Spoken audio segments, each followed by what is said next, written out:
Empowering youth for विकसित भारत को लेकर आज हीरानगर डिग्री कॉलेज में एक कार्यक्रम का आयोजन किया था, जिसपे केंद्रीय मंत्री डॉक्टर जितेंद्र सिंह आज मुख्य अतिथि के रूप में उपस्थित रहे थे। एसएसपी कठुआ, एसएसडीसी कठुआ मौके पर मौजूद थे। और अभी जो मैं तस्वीरें आपको पीछे के दिखाना चाहूंगा, कैमरामैन को कहूंगा कि पीछे की तस्वीरें दिखाएं।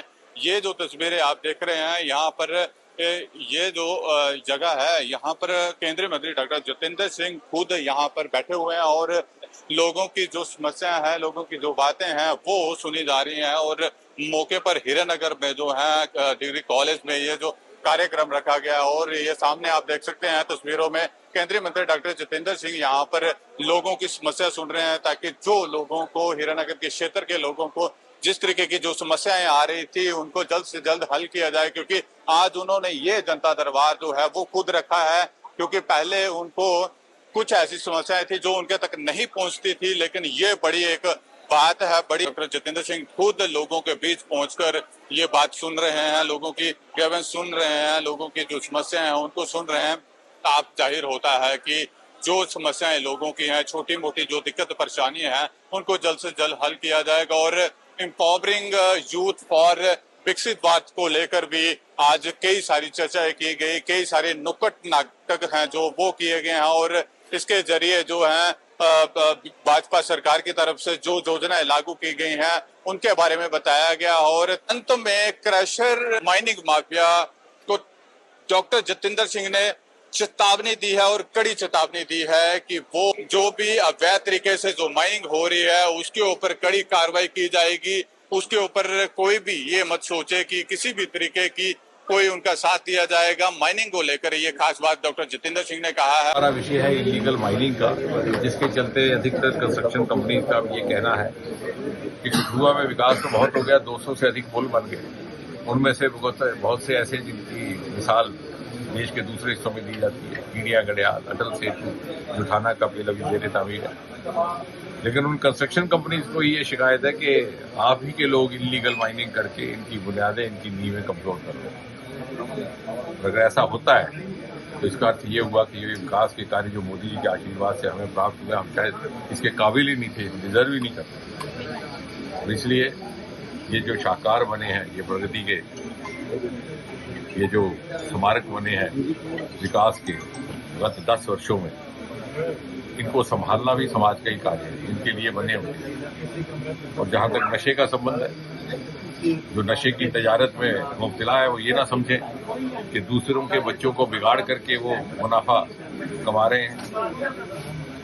ये ना भूलें कि उनके बच्चे भी उसी सोबत में, वो बीमारी उन तक भी पहुंच सकती है। और तीसरा, पशु तस्करी को।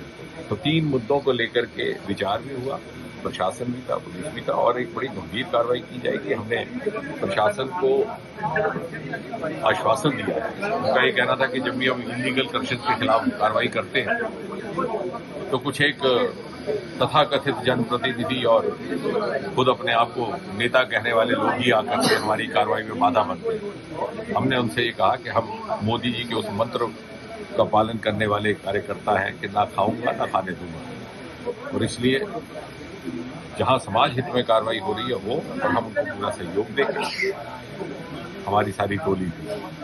और उसके अतिरिक्त जिस प्रकार से हमने क्रम शुरू किया है एक पब्लिक दरबार का, अर्थात जनता दरबार का, उस क्रम में कठुआ में भी इस प्रकार का एक दिन बैठना रहा, उधमपुर में भी, किश्तवाड़ में भी, डोडा में भी, और आज हमारी कार्रवाई में बाधा बनती है। हमने उनसे ये कहा कि हम मोदी जी के उस मंत्र का पालन करने वाले कार्यकर्ता हैं कि ना खाऊंगा ना खाने दूंगा। और इसलिए जहां समाज हित में कार्रवाई हो रही है वो, और हम उनको पूरा सहयोग देंगे, हमारी सारी टोली। और उसके अतिरिक्त जिस प्रकार से हमने क्रम शुरू किया है एक पब्लिक दरबार का, अर्थात जनता दरबार का, उस क्रम में कठुआ में भी इस प्रकार का एक दिन बैठना रहा, उधमपुर में भी, किश्तवाड़ में भी, डोडा में भी, और आज हीरानगर में। यहाँ सर लोगों ने बॉर्डर टूरिज्म की भी बात की। स्पॉट बहुत सारी बातों का निवारण हो जाता है, क्योंकि सभी विभागों के प्रतिनिधि यहाँ उपलब्ध थे। डीसी साहब स्वयं थे, एसएसपी साहब, पीडब्ल्यूडी के अधिकारीगण, नेशनल हाईवे अथॉरिटीज के, बीआरओ के इत्यादि। और लोगों को भी ये संतुष्टि बढ़ती, क्योंकि सब काम तो किसी के हो भी नहीं सकते। लेकिन हाँ, ईमानदारी से प्रयास किया जा रहा है, हमारी तरफ से ये संदेश रहना चाहिए। और कुछ एक स्टार्टअप्स को लेकर के भी यहाँ पर जागरूकता देने का प्रयास रहा है। जो लाभार्थी थे उन्होंने स्वयं अपने अनुभव बयान किए। तो कोई भी सरकार प्रत्येक युवा को तनख्वाह याफ्ता सरकारी नौकरी नहीं दे सकती। यदि कोई हम में से आकर ऐसा कहता है तो गलत कहता है, तो गुमराह किया जाता है। लेकिन हाँ, मोदी जी के नेतृत्व में एक जिम्मेवार सरकार है, वो अपना दायित्व समझती है कि हम रोजगार के ऐसे विकल्प उपलब्ध करवाएं जिससे हमारा नौजवान स्वयं अपनी जीविका कमा सके, अपनी रोजी कमा सके। और ऐसे अनेकों, उसकी भी जानकारी आज दी गई। और ऐसी ऐसी योजनाएं जिनमें सरकार की ओर से सब्सिडी भी दी जाती है, प्रशिक्षण भी दिया जाता है। और अभी हाल ही के बजट में स्टार्टअप्स को लेकर के एंजल टैक्स माफ कर दिया गया। इंटर्नशिप का प्रावधान किया गया, जो पेड इंटर्नशिप होगी 5,000 नौजवान को उपलब्ध रहेगा। और कुछ एक ऐसे क्षेत्र हैं जैसे स्पेस स्टार्टअप्स इत्यादि, जहां पर 1,000 करोड़ की राशि भी निर्धारित की गई है। अब इस क्षेत्र में चूंकि स्टार्टअप मुहिम की गति थोड़ी देर से पकड़ी गई, तो हम चाहेंगे कि उसका भी हम पूरी तरह लाभ उठाएं। विशेषकर ऐसे अवसर पर के जबकि जम्मू कश्मीर से जन्म लिए हुए लेवेंडर स्टार्टअप्स ने सारे देश में ख्याति प्राप्त की है। और दूसरे राज्य जैसे उत्तराखंड, हिमाचल प्रदेश, नागालैंड, हिमालय की गोद में बसे हुए सारे के सारे प्रदेश उसमें अब दिलचस्पी लेते हैं। टूरिज्म को बढ़ावा देने के लिए अनिवार्य रहता है कि यातायात सरल रहे। और पहली बार मोदी जी के आने के बाद गत 10 वर्षों में 0 लाइन तक सड़कों का निर्माण हुआ है। आप वहां जाकर के स्वयं देख सकते हैं। एक जमाना था जबकि हमारी न सरकार केंद्र में थी, न प्रदेश में थी, और हमारे कार्यकर्ता रोज ही विषय को लेकर धरना प्रदर्शन करा करते थे। कई बार बॉर्डर तक हमारा प्रोटेस्ट मार्च भी रहा करता।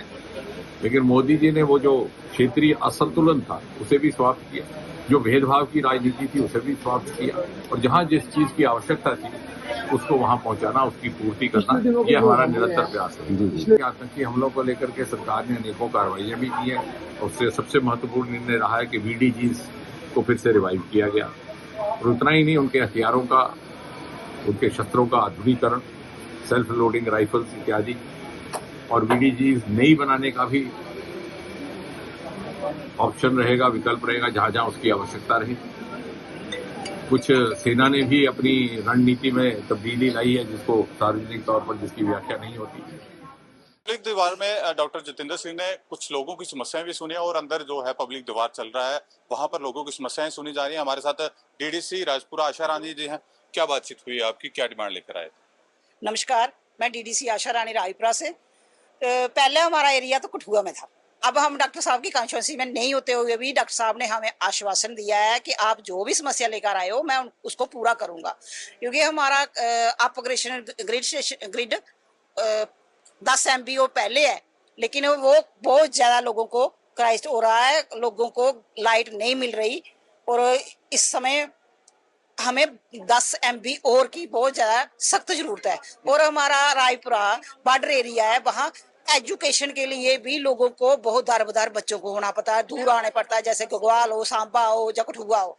तो इसलिए हम डॉक्टर साहब से रिक्वेस्ट करते हैं कि हमारा केंद्रीय विद्यालय आपने अप्रूवल किया भी था, लेकिन उसका वहां से वहां ही खत्म हो गया। अब उसको दोबारा से उस चैप्टर को खोले और हमें केंद्रीय विद्यालय दे।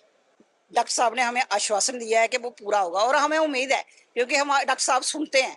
और सब आज तक जितने भी काम हमने डॉक्टर साहब को दिए हैं वो हमारे पूरे हुए हैं, और इस काम को मैं श्योरिटी के साथ कहती हूँ कि वो पूरा होगा। देखिए, 2 ही डिमांडें हैं इनकी। राजपुरा जो सीमावर्ती इलाका है उसको लेकर कि एक तो अपग्रेड जो पावर स्टेशन है उसको 10 से 20 MVA का ट्रांसफार्मर यहाँ पर स्थापित किया जाए, और दूसरा इनकी डिमांड है कि केंद्रीय विद्यालय राजपुरा में खोला जाए, क्योंकि अक्सर लोग जो बच्चे हैं वो जा तो सांबा में पढ़ने के लिए जाते हैं, जा तो हीरानगर में पढ़ने जाते हैं, लेकिन सीमावर्ती इलाका जो राजपुरा है वहाँ के जो बच्चे हैं वो अगर राजपुरा में ही केंद्रीय विद्यालय उनको मिलता है तो वो बड़े आराम से वहां पर शिक्षा ग्रहण कर सकते हैं। पंजाब केसरी टीवी के लिए लोकेश वर्मा, हीरानगर।